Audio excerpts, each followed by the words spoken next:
Hey again everyone, this is Luke. We're looking at the second video in this series where you're doing a little bit of self-diagnosis on what type of low back pain and sciatica pain or where the cause is coming from. And again, we're kind of following the sequence that we use in our low back pain and sciatica workshop.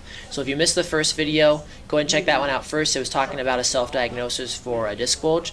The second one is looking at more of a compressive type of an issue.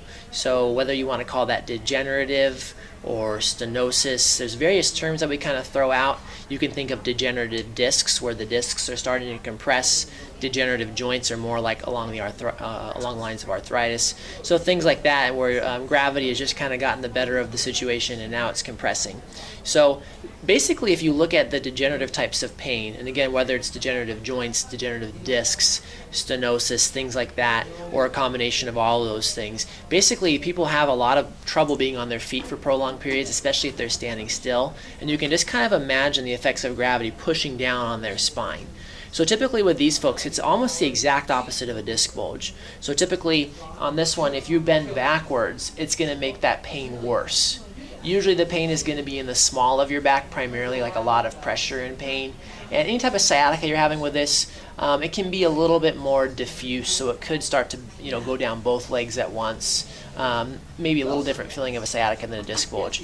And so the self-test you're going to do then is that if you go backwards like that, hopefully you can kind of see me there, that's going to increase your pain.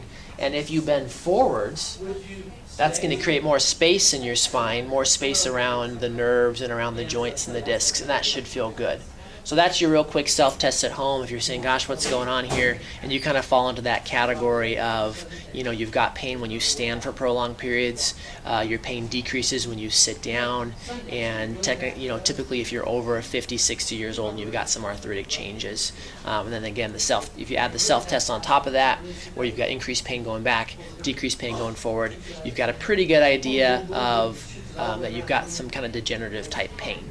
So we're not going to get into treatment on it yet, but stay tuned for the next video. We're going to talk about SI joint pain, which is a little more tricky, and then eventually, of course, we'll get around to some treatment ideas as well. So that's it for now. Thanks for watching.